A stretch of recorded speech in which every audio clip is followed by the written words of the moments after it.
All right, 3, Good 2, boy. 1. We are live. Hello, and welcome to the 4th installment of the Bennetts Life podcast.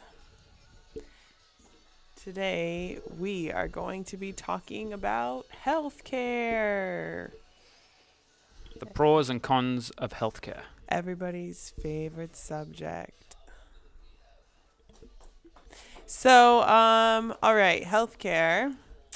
We put up our flags today to represent where we're from, and that's gonna have to do a lot with our opinions on healthcare. Because I grew up in America, where we have a lot of healthcare issues. We pay for healthcare. Most people have to work in order to get healthcare. If not, now with Obamacare, like you're able to still get healthcare not through your job, but still it costs quite a bit. It's not like it's like, oh great, now I can have healthcare for $20 a month. We were paying privately, like I don't know if it's technically like through Obamacare. Maybe it was, but we were just paying through like with Blue Cross Blue Shield, and we were paying like $300. We do pay $300 a month. That's just for myself and Bodie, and Chris does not have health care, so I know it's kind of like illegal, but I don't know whether we should be putting this out onto the internet. Such is life. Sorry, so Mom. expensive. Sorry, Mom. And I am from the UK, where we don't have any of these problems at all.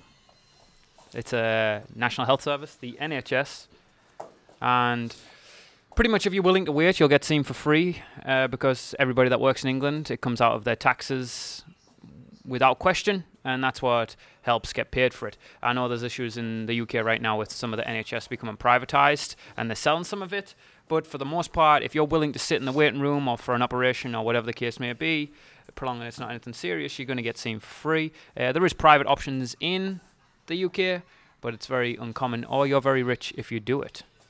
And it's obvious which I think is the better one. I think paying for healthcare is crazy. It's crazy.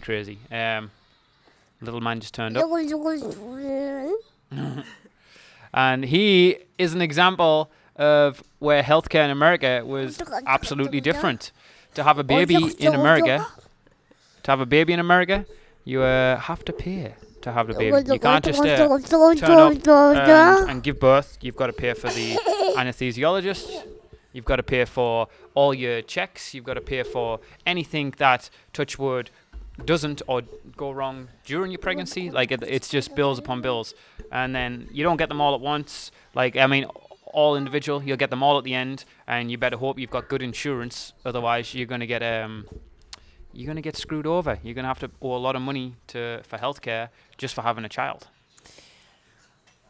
Yeah, so I didn't really, I mean, like I always heard like, oh, national health care and stuff, but I didn't really understand until I did live in England, and basically I was over there as a student, but like I just filled out a piece of paper saying I was a student, and if something happened, I could just go to the, I don't know what you call it, like the doctor's office or the clinic or something, and I got health care. And it wasn't like a big deal. I didn't have to show like, oh, what policy number do you have? And here you have to do this copay and like all this other stuff. Like it was simple and it was easy. And if something happened, I wasn't worried about like, oh, am I gonna have money to like pay for this and stuff like that? Like, well, for example, I had to get birth control, and I just went over there, boop, gave me some birth control, and done deal. That was that.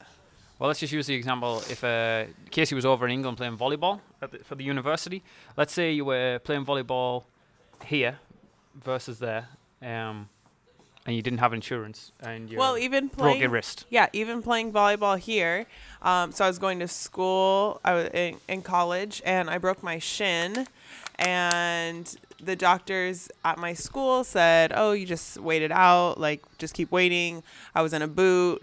Then I came home from the summer and I was still waiting. So we're like, oh, let's get a second opinion. I went to the doctor. They were like, well, you're going to end up waiting for like a year, or you could just have this surgery that would fix it. So I got the surgery, thinking like this injury happened playing college volleyball, so that the school should technically like be paying for my surgery.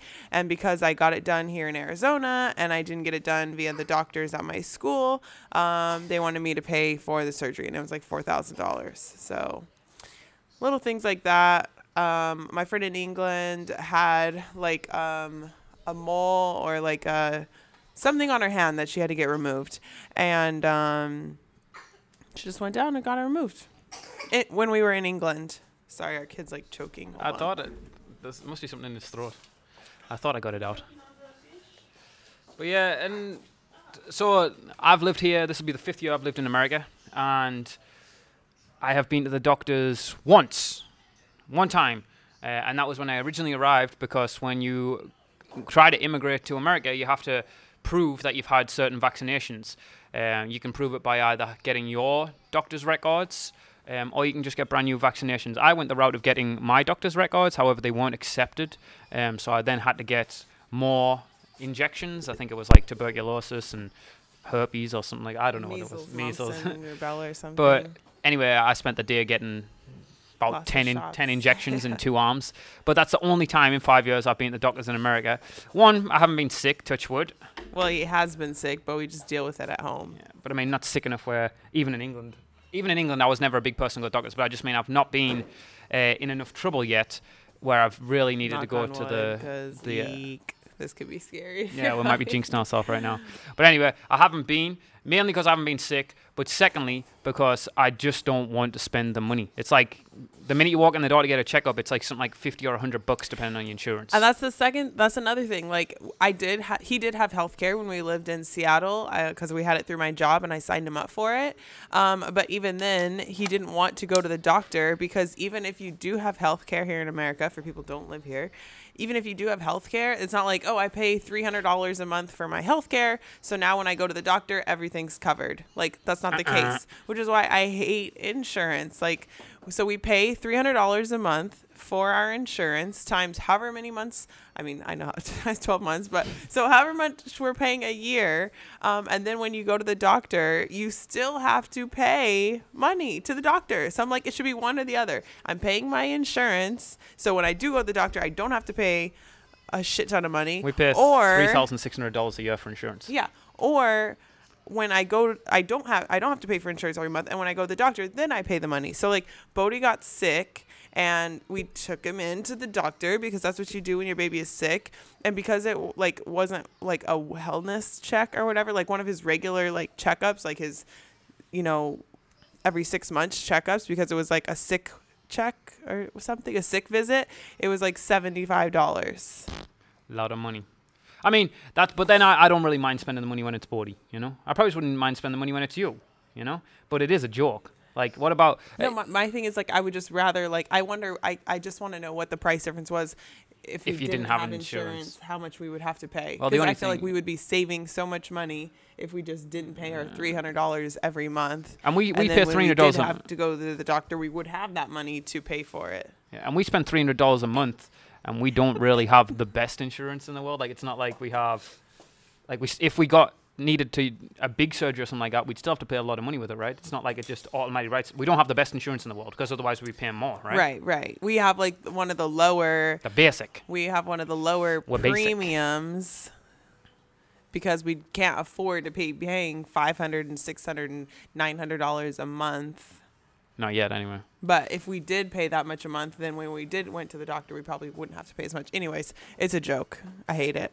And that's one of the main reasons I always tell Chris we should move back to England. However, there's a fault in baby. There's a fault in that right now. We haven't lived in England for long enough for even myself to be able to get the NHS. I think because we've lived 5 years out of England right now, that I'm not eligible myself for NHS. So you're definitely not, and Bodhi's definitely not. We'd have to live there for X amount of years to be eligible again. So yeah, it's not like we could get pregnant and just go over and deliver the baby. You've got to live there, and I'm presuming that's the reason why they don't want people abusing it or whatever. But Maybe I'm wrong. Maybe we could just fly over him because I'm a British citizen. Bodhi's can be a British citizen, and you can get some sort of a paperwork to show that you're married to a British citizen. We might just tick the boxes. Boom, there you go. And if that's the case, then what the hell are we doing in regards to healthcare? But Bodhi went and got some work done on his teeth the other month, and it come up to like $100 a tooth or something like that. How much it cost us? Yeah, it was like $75 a tooth. And he ended up getting like 8 teeth. Oh, I thought it was 8. I thought he had 4 on the bottom, 4 on the top. No, just 4. Oh, right. Anyway, like 4, and it was a 10-minute visit. Still, so like $300 for his teeth. That was just for the procedure. That doesn't include like what him going to the dentist costs. No. And then he gets sick with a fever. You take him to urgent care here, which is separate to your hospital. So you take him to urgent care. They can't do anything for you. So then you've got to take him to emergency room. 2 times this has happened to us now. And you get charged double. We go to urgent care, and they're like, "Oh, actually, we can't do this. Whatever he needs, it can't happen here. So you actually need to go to the ER. But you have to pay us for us telling you that you should have gone to the ER first. So then we have to pay a $200 urgent care bill, and then we have to pay $200, $300, however many hundreds of dollars it is when we go to the emergency room. So that's twice now. So maybe next time something happens, we just take them straight to the ER. Yeah, because they'll be able to do everything, right? Yeah. Yeah, it's a weird one for anybody that is thinking about moving to America. Really do factor into this because you get in trouble, you're in trouble here. They might save your life, but then you're going to get killed with bills. And when you don't pay them, they just add interest and they keep going and they keep going. It's like, I'd imagine it's a very difficult situation to get out of if you really get yourself in trouble with medical bills, you know? Say someone has a car crash, no insurance, and they fix them all back up, but then they that's like after we had Bodhi, it took us like almost a year. Hey, Bodhi. It took us almost a year to pay off his medical bills. So one of the reasons that we kind of like decided to go with the birth center route when having Bodhi was because it was going to be cheaper than having him in a hospital. Like we heard that it could possibly be like $1,000 versus thousands of dollars to have the baby in the hospital. So we're doing birth center. We're in labor. Then we end up having to get transferred to the hospital. And then at the end, they're like, all right, here's your total for staying in the hospital. And it was like $5,000? Well, it was like, here, this is our bill. Like, this is for like your stay in the hospital. And that was like $2,200. And then it was that's to stay in the hospital, just to lie in the bed. Yeah, that was just for like the room. That's not services. Yeah, that's like a hotel room. And then like here, then you'll get charged from like the anesthesiologist, the midwife, like the nurses, like whoever. Like then we got all the other bills. So like total, it was like $5,000. But then we had better insurance in Seattle through your work because she was working for a university, so it was a much better setup for insurance. But did you see the bill without insurance? Like it give you the prices. Yeah, it was like $20,000. It was going to be over $20,000. Yeah, it was everything crazy. included. Yeah. So we would have had. So that's a part where you need insurance. You want to have a baby here, unless you've got 20 G's just sat waiting to pop a kid out. Like it's the most expensive kid in life, and he's not even born yet. Crazy. But then. The flip side of it is in England, you go to just the normal doctors. It's the GP, all right? Yeah. You see him, and he's like kind of a jack of all trades, master of nothing. Like at least when you go to the emergency room, they send people in. Like there's a specific doctor for everything, you know? Like, you're not going there just to see a doctor. Like you're going to see a specialist always for the most part. They know what they're talking about to that point. And then, but in England also, the waiting rooms, like if you go to the GP, like and you just sat in your local town waiting to see a doctor for a cold or you need a flu shot, who knows, just something minor, you could be there hours and hours. You can't just call in. No, you make appointments and they're always late. I remember one time I had to go to the doctors in England and I sat there and I made an appointment and I didn't actually get seen till 3 hours after my appointment. Whoa. But some people are now at a point where they don't make appointments anymore and they just turn up. They end up staying there all day. Clinic. Just all day though. Like you turn 9 o'clock in the morning and then you leave 4 o'clock in the afternoon after you've been seen. Like I would not want to do that. At least you don't have to wait here. The when we've had to go. Well, you do if you're in the emergency room. You know, like they don't. That's not like an appointment thing. That's like a walk-in thing. So we could have ended up waiting a long time. Luckily, we went at like 11 o'clock at night and there wasn't a lot of people there. Well, this far we've not had to wait for anything. He's waving. Hey, buddy. Touch wood. We don't get sick or nothing happens where we've really got to do anything about it. But that's just an insight into our experience with healthcare, both in England and America. And you might have a different experience. If you've got a bunch of money, this is probably not a problem for you. Like if you don't have to, yeah. So like, if you don't have to wait here's till an November, example, open like, enrollment. Yeah, here's an example. Like through my new job, we could have signed up the whole family through my school district, but they were gonna take out per paycheck. Maybe you want to go check on him. He's like doing something over in the corner. Okay. They were gonna take out the amount per paycheck, and for just me it's $30. So they take out $30 per paycheck. I get paid twice a month, so $60 a month. If I was gonna sign up Bodie and Chris, it was going to be $600 per paycheck. Yes. So total $1,200 for the month. My paycheck is less than $1,000. So every 2 weeks. So it would have been, so say I get like $900 minus those $650 or whatever they were going to take out. So I would have been left with $300 per paycheck. So basically the whole check would be going to healthcare, and the rest maybe would cover groceries. No rent, nothing else. It's ridiculous. It's ridiculous. So needless to say, we are staying with our paying through the kind of like private thing, and Chris will still not have insurance until probably the next open enrollment time, which is November. Yeah. And it's currently August right now. You're probably not listening this August. You're probably listening to this in October, maybe. So we're close to open enrollment right now. But yeah, healthcare. What a joke here in America. It's ridiculous. I think that's it on the healthcare issues. These podcasts are turning out more and more to be us just ranting about things we don't like in our life. Tune in for the next one though. We've got a couple of good topics coming. Just want to say that our podcast is brought to us by Love James Marie. That is our online blog store, photography services. So go check it out. It's www.lovejamesmarie.com. Even if you don't buy nothing, go check it out. Leave some comments, leave some feedbacks. Let us know what you want to see on it. All right. Alrighty. Thanks for listening, and tune in next time to the Bennetts Life podcast. Yes. Click subscribe. YouTube.com/The Bennetts Life. Yeah, and if you don't want to just hear them, you can watch them on YouTube. Yeah. We're available on iTunes now. Bye-bye. Ciao.